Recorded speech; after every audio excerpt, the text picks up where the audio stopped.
Hi friends, आज का topic locate irrational number on the number line. Number line में irrational number कैसे represent करूँगा वो हम लोग यहाँ पे सीखेंगे।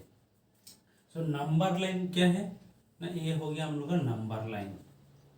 0, 1, 2, 3, -1, -2, -3, इनको हम लोग क्या कहेंगे? Number line. अभी नंबर लाइन में सपोज 3 को रिप्रेजेंट करना है तो हम लोग ऐसे राउंड करेंगे। ये हो गया हम लोग का 3 का लोकेशन। सपोज -1 तो -1 ये हो गया। तो रेशनल नंबर को रिप्रेजेंट कैसे नंबर लाइन में करता है ये हम लोग को पता है। अभी हम लोग इरेशनल नंबर को रिप्रेजेंट करूंगा नंबर लाइन में। इरेशनल नंबर मीन्स क्या है? √2, √3, √5, √7 so on. These are the irrational numbers. तो rational number, how to represent rational number on the number line already we know. So now irrational number को number line में कैसे represent करूँगा वो हम लोग यहाँ पे अभी डिस्कस करने वाला हूँ।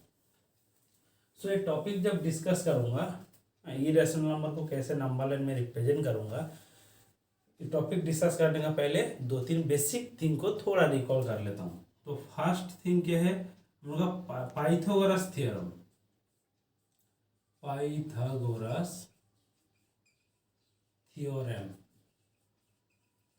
पाइथागोरस थ्योरम क्या होता है ना, हम लोग सब पता है। पाइथागोरस थ्योरम क्या होगा? Pythagoras theorem is only for right angle triangle. ये राइट एंगल ट्रायंगल, इनको हम लोग बेस, ये परपेंडिकुलर, और इनको हम लोग हाइपोटेनियस बोलता हूँ। ठीक, तो पाइथागोरस थ्योरम क्या है ना, hypotenuse square equal to perpendicular square plus base square. ये टॉपिक को भी जानना है। पाइथागोरस थ्योरम क्या है? Hypotenuse square equal to perpendicular square plus base square. Pythagoras theorem only applicable for right angle triangle. Next point क्या है?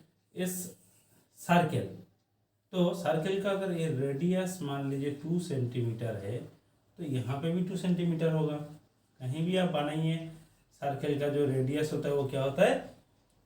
Everywhere it is equal, radius is always equal for any circle. हाँ, तो ये जो point है, ये दोनों point को हम लोग को क्लियर होना है। और एक पॉइंट होगा, इरेशनल नंबर जब हम लोग करूँगा पाइथागोरस थ्योरम यूज होगा। इसमें hypotenuse square equal to perpendicular square plus base square, यही है फॉर्मूला। तो यहाँ पे परपेंडिकुलर जो है हमेशा हम लोग का 1 लिया जाएगा। परपेंडिकुलर का जो वैल्यू होगा वो हमेशा क्या होगा? 1 लेगी। ये 3 चीज ये क्वेश्चन सॉल्व करने का पहले आपको थोड़ा समझना है, याद रखना है। पाइथागोरस थ्योरम क्या? Hypotenuse square equal to perpendicular square plus base square. Next point, जो रेडियस है वो क्या है? कोई भी सर्कल का वो ऑलवेज इक्वल होता है। नेक्स्ट पॉइंट, थर्ड पॉइंट क्या है ना, परपेंडिकुलर जो है, ये जो क्वेश्चन करूँगा हमेशा 1 लिया जाता है। तो अभी हम लोग क्वेश्चंस को शुरू करूँगा। ये 3 चीज को थोड़ा ध्यान में रखना है। तो अभी locate irrational number on the number line. तो ये जो इरेशनल नंबर √2, √3, √5, √7, तो मैंने यहाँ पे इरेशनल नंबर जो है √2 ले रहा हूँ। यहाँ पे √2 ऑन द नंबर लाइन। अभी हम लोग क्वेश्चन करूंगा तो 3 चीज आपको समझा चुका हूं, उनको अभी आपको ध्यान रखना है। तो इनका जो सॉल्यूशन, तो यहाँ पे हम लोग को चाहिए एक चीज, ध्यान दीजिएगा। ये नंबर लाइन 0, 1, 2, 3, -1 नंबर लाइन। अभी आपको मैंने क्या बोला? Pythagoras theorem hypotenuse square equal to base square plus perpendicular square. हमें चाहिए 2 चाहिए, तो आपको पहले ही बोल चुका हूँ परपेंडिकुलर का वैल्यू हमेशा 1 लेना है, तो 1 स्क्वायर हो जाएंगे। तो हम लोग को 2 चाहिए, 1 स्क्वायर मीन्स 1, तो बेस भी हम लोग को क्या लेना है? 1 सपोज ले लेना है। तो ऐसा होने से हम लोग को 2 मिलेगा यहाँ पे। तो हाइपोटेनियस स्क्वायर इक्वल टू 2, तो हाइपोटेनियस हम लोग को क्या मिलेंगे? √2। सो यहाँ पे बेस को 1 लूंगा और परपेंडिकुलर तो 1 होना ही है। आपको ऑलरेडी बोल चुका हूँ कि परपेंडिकुलर हमेशा 1 लेना है। तो देखिए क्या कर रहा हूँ। तो सपोज सपोज यहाँ पे मैं नंबर लाइन यहाँ पे ड्रॉ कर रहा हूँ, साइड में राइट साइड में नंबर लाइन ड्रॉ करिएगा, 0 1 2 3 -1। तो ये जो वैल्यू है बेस, इनको मैंने 1 ले रहा हूँ, जैसे अभी बताया था, ये पॉइंट का नाम दिया ए। तो suppose O A equal to 1 unit, perpendicular यहाँ पे जो ले रहा हूँ A B point, A B का लेंथ भी 1 यूनिट, तो A B equal to 1 unit. तो यहाँ पे O A 1 unit, A B जो परपेंडिकुलर लाइन लिया हूँ वो भी 1 यूनिट। तो using Pythagoras theorem, using Pythagoras theorem, यहाँ पे हाइपोटेनस कौन होगा, मैं ओ बी यहाँ पे ज्वाइन कर दीजिए, तो ओ बी हो गया हम लोग का हाइपोटेनियस। तो O B square equal to base means O A square plus perpendicular A B square. तो यहाँ पे ओ ए 1 यूनिट, तो 1 का whole square plus A B perpendicular जो 1 स्क्वायर, तो हम लोग को मिल रहा है 1 प्लस 1। तो ये हम लोग का ओ बी स्क्वायर,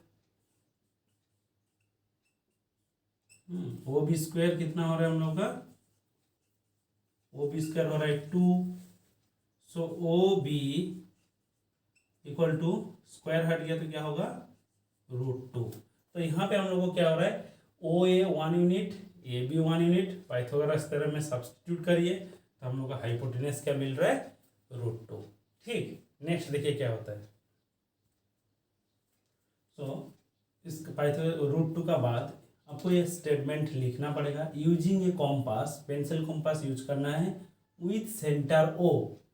हाँ, पेंसिल कॉम्पास यूज करके ओ सेंटर, ओ को सेंटर मान लीजिए, रेडियस ओ बी यहाँ पे क्या है, A 1 unit, A B 1 unit, तो हम लोग का जो रेडियस है ओ बी 1 यूनिट।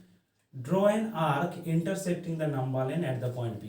पहले आपको बताया था ओ बी आपका रेडियस मान के आप एक सर्कल बनाएंगे पेंसिल कॉम्पास से। तो यहाँ पे देखिए पेंसिल कॉम्पास बैठाएंगे तो ऐसे करके काट करेंगे, सर्कल बन रहा है। तो अगर ओ बी √2 है, तो अगर ये पॉइंट का नाम मैंने पी दे दूं, तो ओ पी जो पॉइंट है ये भी आपका कितना होगा √2 होगा। ये जो ओ पी, ओ से पी तक इनका वैल्यू भी क्या होगा √2, क्योंकि radius R always equal for any particular circle.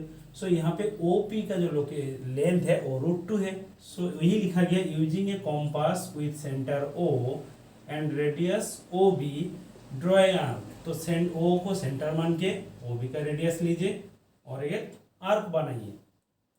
Draw an arc intersecting the number line, जब ये आर्क बनाए हूँ और क्या क्या नंबर लाइन को पी पॉइंट में काट किया, then P corresponds to √2 on the number line. तो यहाँ पे जो पी का जो लोकेशन है यही हो गया हम लोग का √2। सो हमको तो आपको समझ में आ गया होगा। तो ऐसे करके आपको इरेशनल नंबर को लोकेट करना है। ठीक, irrational number √2 on the number line.